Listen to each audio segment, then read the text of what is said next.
ফরাসি বিজ্ঞানী ১৬০০ শতকের দিকে, আজকে না, শত শত বছর আগে তিনি কিছু ভবিষ্যৎবাণী করেছেন ২০২৫ সাল সম্পর্কে। এখন বর্তমান সায়েন্টিস্টরা যারা আছে, জ্যোতির্বিদদের এই তথ্য অনুসারে তারা অবাক হয়ে গেছে।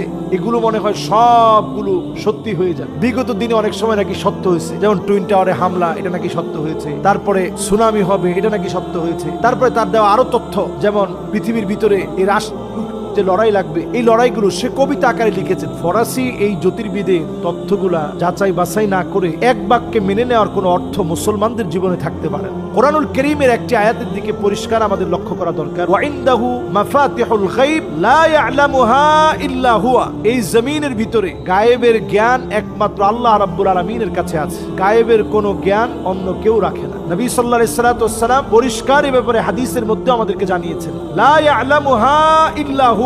একমাত্র গায়েবের জ্ঞান আল্লাহ রাব্বুল আলামিনের কাছে আছে, কেউ জানে না। গায়েবের জ্ঞান সম্পর্কে কেউ বলতে পারে না নিশ্চিত করে যে ২০২৫ সালে এই ঘটবে। তবে হ্যাঁ, নবী সাল্লাল্লাহু আলাইহি সাল্লামের হাদিসের বিভিন্ন বক্তব্য অনুপাতে আমরা অনেক সময় বলতে পারি যে এই বছরটা ভয়ঙ্কর হতে পারে। এই বছরে আল্লাহ তাআলা আরো বেশি আযাব দিতে পারেন, আরো বেশি ভূমিকম্প হতে পারে, আরো বেশি টর্নেডো, সাইক্লোন হতে পারে।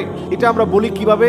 হাদিস অনুপাতে হতে পারে আমরা বলতে পারি। ফরাসি বিজ্ঞানী ১৬০০ শতকের দিকে, আজকে না, শত শত বছর আগে তিনি কিছু ভবিষ্যৎবাণী করেছেন ২০২৫ সাল সম্পর্কে। এখন বর্তমান সায়েন্টিস্টরা যারা আছে, জ্যোতির্বিদদের এই তথ্য অনুসারে তারা অবাক হয়ে গেছে। এগুলো মনে হয় সবগুলো সত্যি হয়ে যাবে। তার মতে ফরাসি জ্যোতিষীর তথ্য অনুসারে ২০২৫ সনে এবং যুদ্ধ থেমে যাবে তার তথ্য মতে। কিন্তু আমি আমার গবেষণা দিয়ে বলছি, আমি যতটুকু কোরআন হাদিস পড়ছি এবং দেখেছি এবং গবেষণা করি, আমার কাছে মনে হয় মোটেও তাদের যুদ্ধ থামবে না, বরং এই যুদ্ধ আরো বিভিন্ন অঞ্চলে ক্রমশ বাড়বে।